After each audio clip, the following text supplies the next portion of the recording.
Last year, I moved to a new city for work. I didn't know anyone, and I didn't have a ton of money saved up, so I settled for a cheap basement apartment on the outskirts of town. It was one of those old bungalows that had clearly been divided into multiple rental units by someone who had no idea what they were doing. My place had its own separate entrance on the side, down a narrow concrete stairwell that smelled like mildew and wet leaves. The door was heavy, steel, painted a dull gray, and it didn't lock properly from the inside, but rent was low and utilities were included, so I told myself it was temporary. The landlord, Joe, was this wiry old guy who lived upstairs and smoked constantly. He gave me the keys, mumbled something about keeping it quiet, and shuffled off without showing me how anything worked.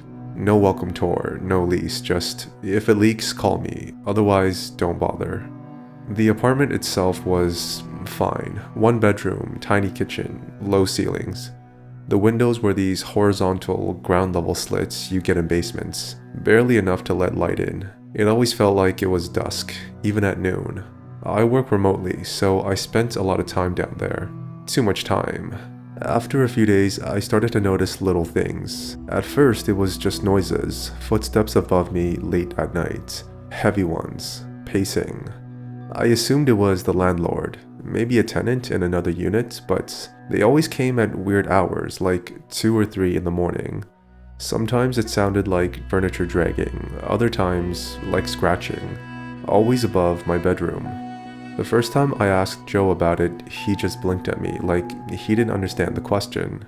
"No one lives above you," he said. "Just me. I'm in the front half of the house. Back half's empty." I wanted to press him, but he gave me this look like I should just leave it alone, so I did. But the noises didn't stop. One night around 3:30 a.m., I woke up to what sounded like a thud directly above me, followed by footsteps, then silence. I got out of bed and stood under the spot where I'd heard it.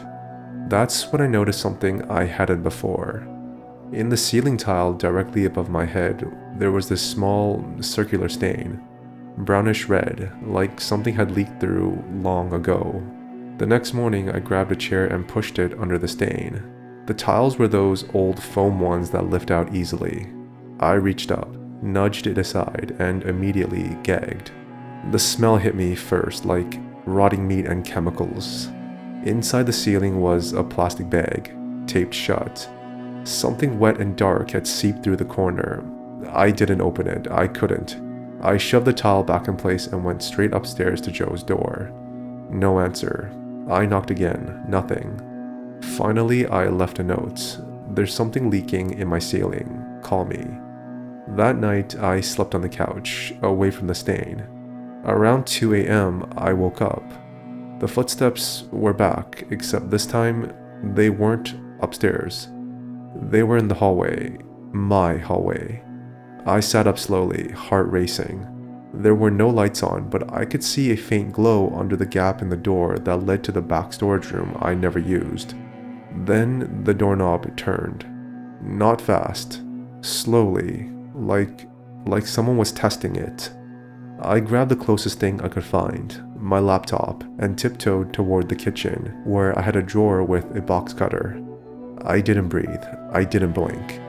The knob turned again, then stopped. Silence.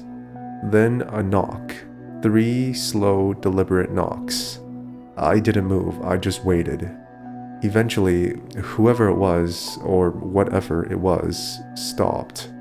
The next day, I went to the police, told them someone had broken into the storage room. They sent a patrol car, but no report. No evidence of forced entry. Joe didn't answer his door again. I decided I needed out. I booked a cheap motel for the rest of the week and started packing. When I returned that night to grab more of my stuff, I found my door wide open.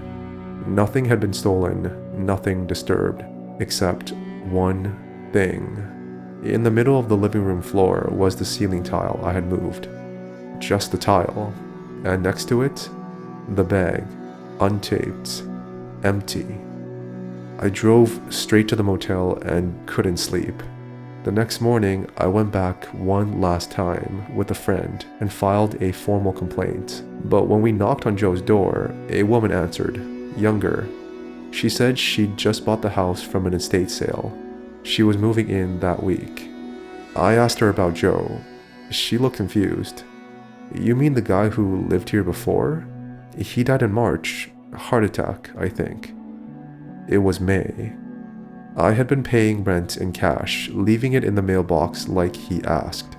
Every time the envelope disappeared. The woman said no one had been living there for 2 months. The police wouldn't investigate, said it wasn't a crime to live in a basement, that maybe I'd gotten scammed by someone squatting. But every so often, I'd still get letters, no return address, just plain white envelopes with no writing inside, except a single word, handwritten in shaky red ink. Downstairs.